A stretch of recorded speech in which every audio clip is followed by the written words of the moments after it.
Hey everyone, welcome to another week of the Unnamed Cybersecurity Podcast. This is a special Halloween edition, guys. I figured we would tell some stories about some of the horrors that we've seen, and there's no shortage of scary stuff happening in those things. Anyway, I'm Bob. We got Matt, we got Chris, and we got Carl. Full house this week. Hey. That's hands. Hey guys. So Matt, Matt, it looks like you're raising your hand to tell a story. I was just doing jazz hands. So are we just telling scary stories of like what we've seen happen? Omitting certain details or what could happen? Well, obviously, I was kind of thinking that what we do every day turns into a scary story for a lot of people, and obviously we don't need to do name dropping, but scenarios about things that have happened and what kind of disasters we've seen. Okay, I can tell one of my favorite stories, omitting names of the not so innocent firm names, etc. We always talk about how sometimes it's as easy as clicking on the wrong email link and giving the wrong information. And how if your network is set up right and your protection is set up right, maybe that one account gets breached, but hopefully it stops there. Mm-hmm. But we also talked about like general IT hygiene and general security hygiene, and how when things aren't configured well, really bad things can happen. You get these like cascading effects. So in this scenario, a user clicked on an email. That was it. All they did was click on it. They didn't give it a username or password. They just clicked on it. But that email linked to a .NET page that ran some scripts through some known vulnerabilities that were not patched. And the account that user was logged into, they were also a local admin on all the other machines. So basically what happened was this thing moved to all 67 machines in that network. And what happened next? Oh, absolutely nothing. Because what the hackers did was just drop a little spyware on there, figure out how to escalate to server access at the other 7 sites. And the rest was history 6 months later. So I know I'm talking a lot, but the point is this all started with one user clicking on one email, a poorly configured network. So the bad actors were able to spread from there, and then sat in that network for 6 months before figuring out how could they hit them hard. And how they hit them was a $1.5 million Bitcoin ransom, which they paid. And the FBI actually helped them figure out how to pay. So that's kind of the FBI helped them figure it out. But it comes out to a small one. Small click. So basically they were so owned that they had no recovery options. They had no recovery. They did have backup, which was also encrypted. So without the encryption keys, that replicate backup was completely useless. Well, they were there for 6 months. It's surprising. Yeah, not surprising. Yeah. After they paid the $1.5 million in Bitcoin, were they able to get the data back? They actually were. They were given encryption keys, and they were. The bad news is, it wasn't the same key on every device, every drive, every volume. So there was a lot of people involved with trial and error of just applying the keys, because automating it was darn near impossible, because sometimes a file was encrypted with more than one. So they got most of their data back. Not all. And they did not go out of business. I know that's a common fear, common tale, but they were at $1.5 million and months of downtime. And I'm sure it hurt for a long time. Needless to say, they had to notify all clients as well. So did they truly recover? I absolutely doubt it. I don't believe the business itself. Are they still in business? They are still in business, though, but most places don't have pockets deep enough to pull that off. Yeah. Well, what was the true recovery time? You said months, right? Because of how they were up and operating. Let's just say roughly operating on new devices and a new file share and email. I think it took about 3 weeks. So it was 3 weeks with absolutely no communication, no email or anything like that. I'm trying not to say too many things to say what line of business it was and things like that. There were some things that were hosted that were not breached that was helpful. But to really be operating again and have all the phone systems and shared faxes and everything else working again, it was at least 3 months. But true recovery was at least a year. I mean, there was changes happening there for over a year. Not to mention, not to mention client issues of there was a lot of loss of trust. not truly trusting them, and lot of loss of trust for sure. And I've got a whole bunch of other stories, but that one is they almost all start the same, like an honest mistake and something being misconfigured. And it spreading from there. This was just the one that I've seen go like wildfire. That is the most Halloween impactful. That's a large ransom too. Even in today's standards, it's a large ransom. Mm-hmm. Like we see the big ones, like 70 million or 50 million or whatever, but that's a massive company. Those are huge public companies, whereas this was not exactly a mom and pop, but not huge, not a massive place now. Profitable place, obviously. Where it was. Yeah. But even just today, I ended up with a client who has an employee that got a those fake PDFs that are going around, like, hey, you need to sign this. But this one was a QR code. And there you go. I just want to see what the code said. So I pointed my phone at it and I clicked. And we're just saying, why would you do that? You weren't expecting it. You didn't know what it was. You didn't know where it was going to go. And they said, yeah, it was just an advertisement for shoes. So I wasn't sure why I got it. But that could have been anything, is what it comes down to. That's a company phone, and you go through. Who knows?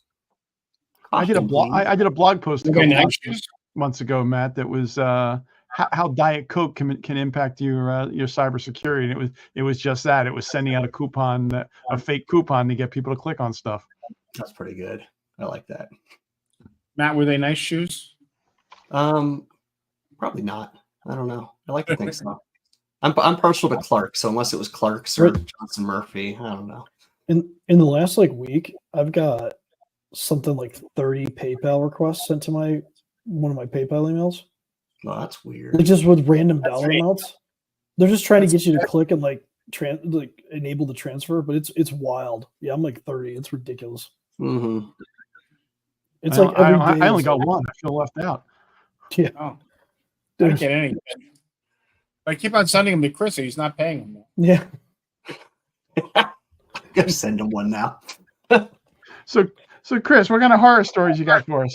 All right, let's play choose your own adventure. Do you want hopeful or do you want not hopeful? What a scary story. This isn't necessarily scary. I don't know the entire story here, but I'll say this. I engaged with a prospect. Let's just say they do. I probably shouldn't give away what they do. Okay, they're involved in helping other businesses do something. Okay. And I started digging into, just like as a prospect meeting, I started talking to them, and I was getting a little.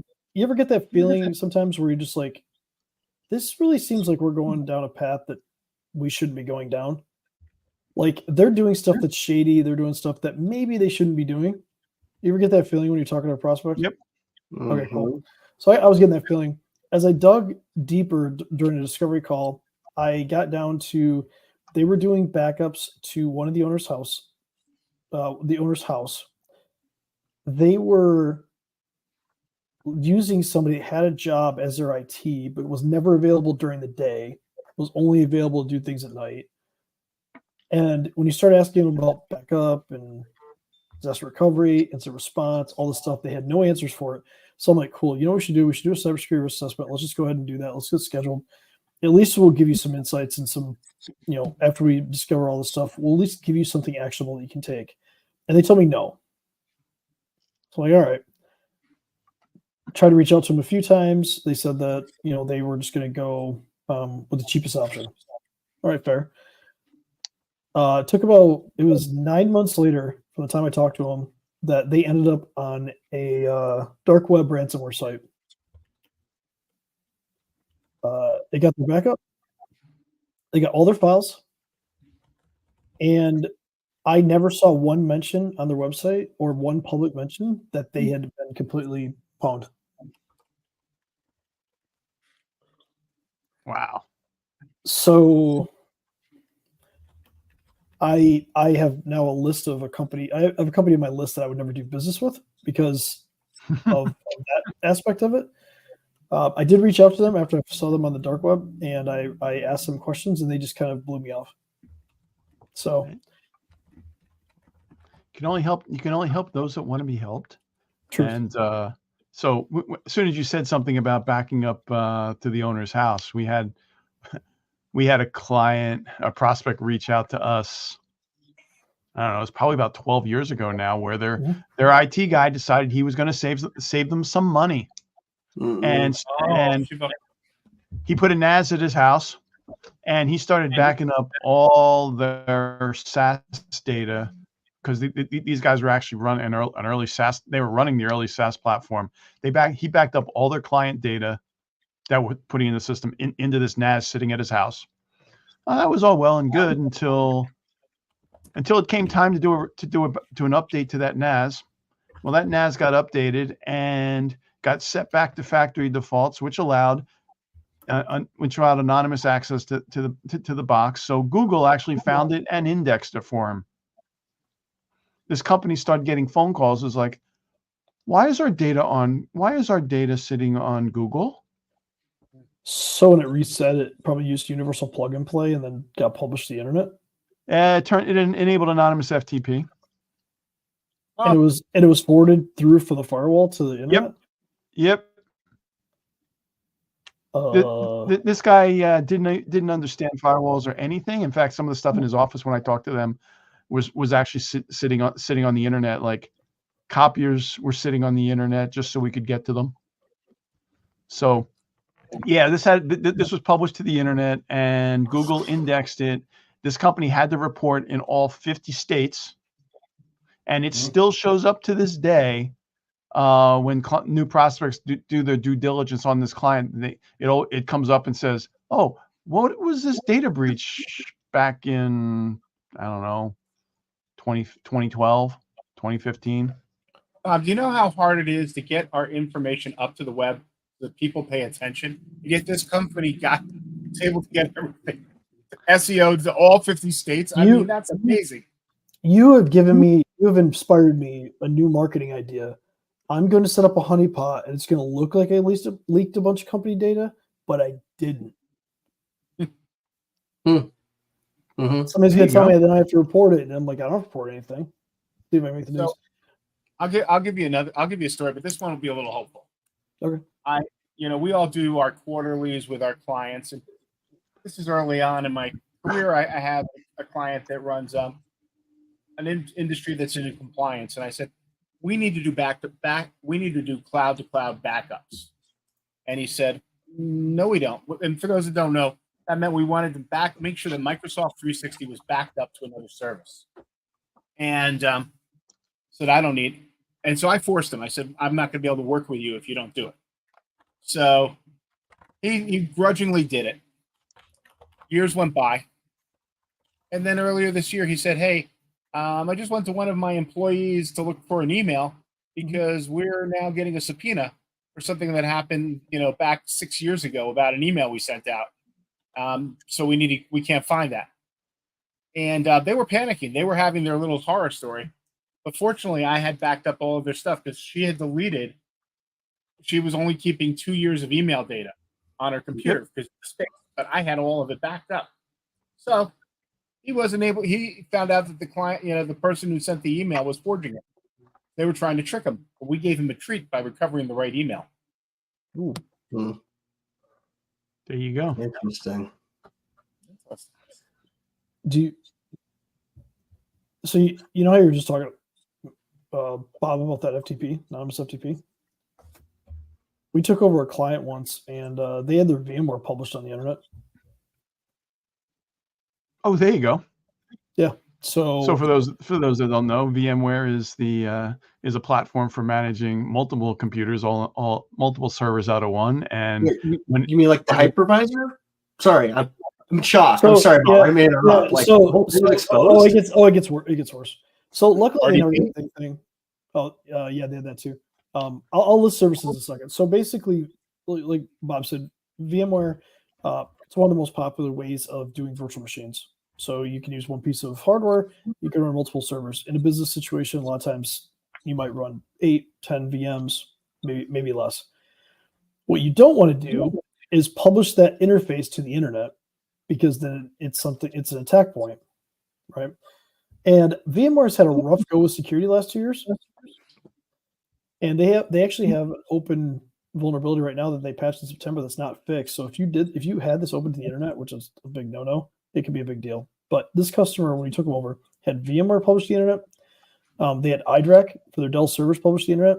That means people could get to it's almost like a DVR situation with like your server. You could see the console from wherever through a web browser. Think about how scary that is, because they can control the hardware. And they had RDP open as well, so remote desktop, directly to the internet, directly into a server that had access to the files. We got to manage those machines. We got to log in. On day one, that's what we had to do. So we had to have a conversation with management really quickly. We're like, can we turn this off like right now? There's no reason for this to exist.